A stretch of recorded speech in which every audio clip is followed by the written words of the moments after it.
Hello there, and welcome to my first official Capcom fanboy video.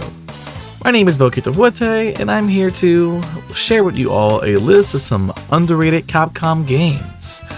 I initially conceived this video as a top 10, but upon realizing that I love each and every single game that I had added to a list, I just simply couldn't order them. In fact, I decided that I would instead pick 8 and then release another video down the line to discuss the other half of the list that I have compiled. I decided on a few rules for this video. Each game on the list had to be developed or co-developed by a studio within Capcom. If the game was only published by Capcom, it simply cannot be on the list. I also opted out of putting any fighting games or beat-em-ups on the list as well, so that I could strictly focus on titles outside of the realm of those two particular genres. I love Darkstalkers just as much as you do, but that would more or less have to be included within another topic of its own. I also made sure to include very few titles within the realm of Capcom's bigger franchises. I didn't want this video to become an oops, all Mega Man and Resident Evil games you need to play experience.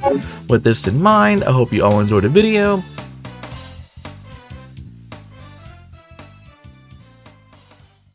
Number 8, Ghost Trick Phantom Detective. This is an amazing game. The story follows a detective who died right before the game actually starts. You exist as a ghost, and you must interact with the environment to solve puzzles in order to solve your own murder mystery right before sunrise that mostly revolves around your character's own death. This game has to be experienced to fully understand its premise. Unfortunately, it's become rather expensive on the secondhand market for Nintendo DS. However, it is available on iOS with in-app purchases, allowing you to buy the entire game for only $10 US.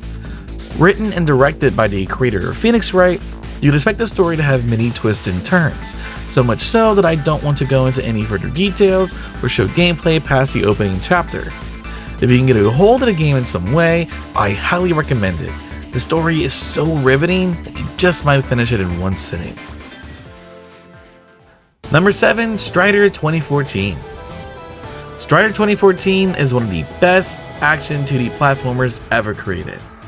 Co-developed by Double Helix and Capcom's Osaka studio, Strider 2014 is both a short and sweet hell of a good time. With plenty of enemies to destroy and many secrets to uncover, Strider is a wonderful reboot of a series that not only houses both one of my all-time favorite video game and manga characters, but reforms and revisits the intense difficulty and action-induced gameplay during the peak of 2D era arcade gaming. For only $15 US, it is almost considered a crime to not own this game on PC, PlayStation, or Xbox. Even if the $15 price point might seem steep to you for a game that will take you roughly 5 to 6 hours to complete, it goes on sale quite frequently, so just add it to your wish list on Steam. Just stay the hell away from the PS3 version. Number 6, ZACK and WIKI Quest for Barbaros' Treasure. Released in 2007 during the height of the Nintendo Wii hype, ZACK and WIKI is an extremely charming point-and-click puzzle adventure title full of colorful lands, vibrant characters, and often challenging but manageable puzzles. The game follows the two titular heroes, ZACK and WIKI, as they journey across the land and sea in order to find all the missing pieces of a cursed pirate captain legend named BARBAROS. With tight controls and addicting gameplay, ZACK and WIKI offers a lot for those who love puzzle games, but I think just about anyone will find themselves addicted to the sense of humor and personality the game has. Despite receiving rave reviews from fans and critics alike, the game was unfortunately a commercial failure. It definitely deserves a re-release on Nintendo Switch or even the PC. Number 5, Mega Man X Command Mission. What if I told you that one of the best overlooked RPGs to add to your list is a Mega Man X RPG? While it received mixed reviews upon launch, in recent years I have seen more people appreciate the game for what it is. While not the most complicated title, Command Mission rewards players with a decently crafted story and original takes on the Mega Man X world building that coincides with the beginning of the Mega Man Zero storyline. It also introduces original characters that are well designed and fit right into the Mega Man universe. With a runtime at about 20 to 25 hours, Command Mission doesn't stay around for too long. And with enough in-game content to keep you busy, I'd say it's more than worth playing. The second-hand market can be pricey with this title, so I'll leave it to you to figure out how to go about playing it. If wondering what the battle system is like, I would say it closely resembles Final Fantasy X. I recommend playing the GameCube version since there are far more in-game figures to collect and the graphics are more crispy. Number 4. Cannon Spike. What if I also told you that there is an isometric shoot-'em-up arcade game that features Cammy and Charlie from Street Fighter, an original character named Simone, BB Hood or Boletta from Darkstalkers, Sir Arthur from Ghosts and Goblins, Shiba Shintaro from an old Capcom game called Three Wonders, and Mega Man from, well, Mega Man. And that this game takes place in a dark and foreboding dystopic world, where our heroes must fight off evil robot terrorists who have taken control over the world due to a poor economy. With addicting gameplay and rewarding challenges to overcome, Cannon Spike is a game I would recommend if you like games like Smash TV or even Contra. It's loads of fun, full of action, and contains many references to older Capcom games. It's widely forgotten, but deeply cherished by people much like myself. Number 3. Chaos Legion. Chaos Legion is a very interesting game. The player controls ZACK, who is a knight of the Dark Glyphs, whose goal is to find a man named Victor Delacroix, although the villagers mispronounce the name as Delacroix. Delacroix has stolen a forbidden book called the Apocrypha of ZACK, and it's up to ZACK to stop him from releasing the sinister spirit known as Azrael, so that he won't destroy the 3 planes of existence. While the story is fairly deep and well presented, the gameplay is very simplistic and arcade action friendly.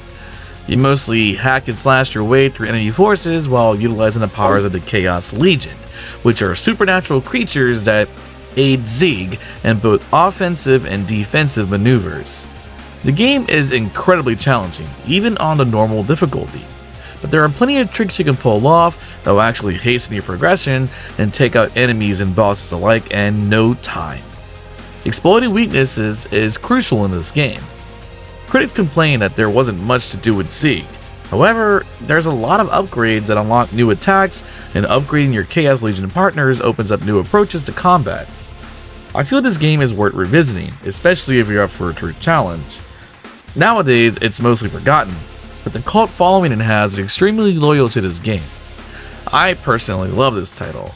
If I had to compare this game to something more modern, I would say the gameplay shares a lot in common with the likes of, say, No More Heroes and Lollipop Chainsaw, but without all that inherent weirdness and quirkiness. Number 2. Haunting Ground. Released in 2005, Haunting Ground is a survival horror title where you play as a girl named Fiona. She has lost her memory due to a car accident she was in, and she wakes up in a castle unsure of her whereabouts, being pursued by dangerous stalkers. The game is extremely deep and full of both rather dark and mature tones. The gameplay is rather simple, however, and shares a lot of similarities with Clock Tower 3, since the game was initially conceived as a Clock Tower game, but it swiftly became a brand new IP. With the help of an adorable dog named Huey, Fiona must escape the clutches of her captors and solve rather challenging puzzles while regaining her memory and using alchemy to craft items in order to survive. Unfortunately, this game can cost a small fortune in the second-hand market, and since it was only re-released on the Japanese PSN, it can be rather troublesome to find a legal copy. I'll leave it up to you in order to be creative enough to play it. And for number 1, I'm not even going to say anything about the game in particular, but instead just let the placement as it being number 1 and this little gameplay video I put together speak for itself.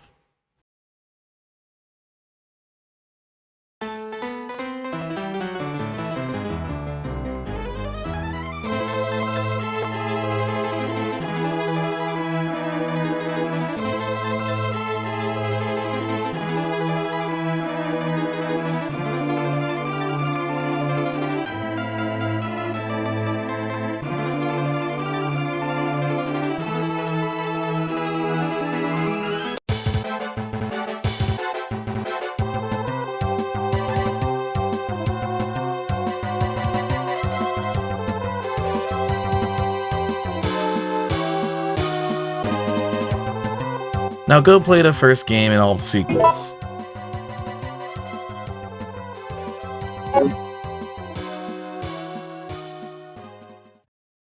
If you'd like to show support for the channel, I created a $2 membership to help the cause, and I figured I would work on other tiers in due time. Until then, thank you for watching, please subscribe, please comment, and I hope you all have a beautiful day. Select your hero.